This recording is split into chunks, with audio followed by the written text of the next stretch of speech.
But here's where it gets controversial. Trump's planned appearance with law enforcement in Washington, D.C. Thursday night has sparked debates about the balance between security and community trust. The president, in a recent interview, announced his intent to join the police and military on the streets. A move critics argue could deepen tensions between authority and local residents. "I'm going to be going out tonight, I think, with the police and with the military," he told radio host Todd Starnes, emphasizing his commitment to bolstering security. However, a senior White House official confirmed the details were still under discussion, highlighting the delicate nature of such a public declaration.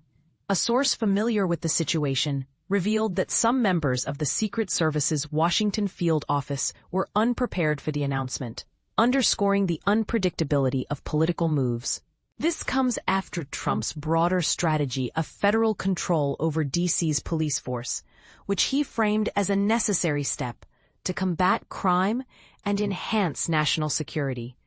Earlier this month, he ordered the federal government to take over the city's police department and deployed National Guard troops, following a staged event on Wednesday when Vice President J.D. Vance visited a Shake Shack in Union Station to thank guardsmen deployed to D.C.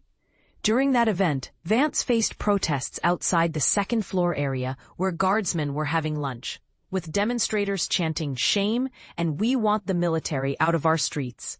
Trump has long criticized D.C.'s crime rates, though this year's data shows lower reported crime than 2024, prompting his efforts to make the capital safer.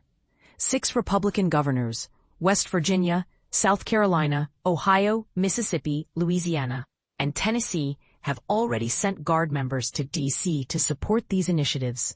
The campaign also includes clearing homeless encampments, a decision Vance later clarified by stating that the specifics of where law enforcement would send people post-encampment remain unclear. He recounted a story about his family being verbally abused during a trip to D.C. years ago, arguing that the administration's focus on removing individuals with mental health issues from the streets is misguided. Why have we convinced ourselves that it's compassionate to allow a person who's obviously a schizophrenic or suffering from some other mental illness to fester in the streets? He asked. Vance, visiting Georgia to promote Republican policies, also declined to confirm whether troops would be deployed to other cities, but hinted at the possibility.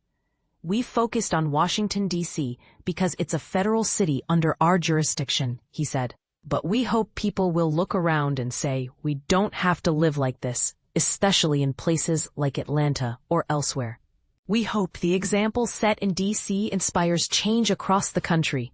Despite these efforts, the plan is unpopular among D.C. residents, with a new poll showing 79% oppose the president's order to take control of the city's police force and deploy troops. The story has been updated.